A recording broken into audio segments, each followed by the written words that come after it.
Nous surveillons la situation avec nos capteurs et transmettrons vite des nouvelles sur la guerre au Moyen-Orient.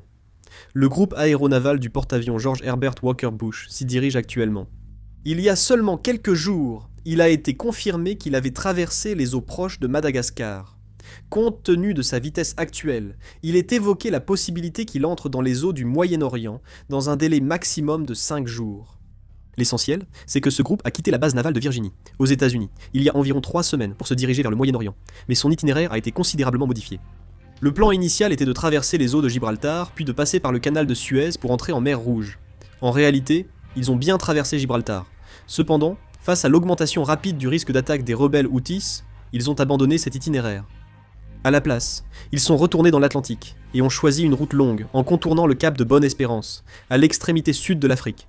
Cela a donc pris plus de temps.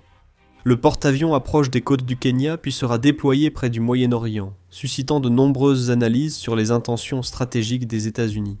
Environ 50 000 soldats américains sont déjà déployés au Moyen-Orient, et l'arrivée d'un groupe aéronaval accroîtrait fortement la puissance militaire. La participation directe d'un groupe aéronaval à l'échelle mondiale est rare, et perçue comme un signal de forte pression, dépassant la simple défense.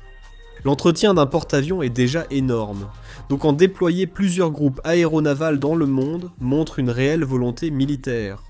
L'Iran adopte une attitude réservée dans les négociations, certains membres de la ligne dure refusant totalement les discussions. Dans cette situation, le fait que les États-Unis déploient des forces supplémentaires vise à maximiser la pression diplomatique, tout en montrant qu'ils sont prêts à mettre en œuvre une option militaire à tout moment. C'est là que le problème débute. Si une guerre éclate pendant la crise énergétique mondiale, les dégâts pourraient être irréparables.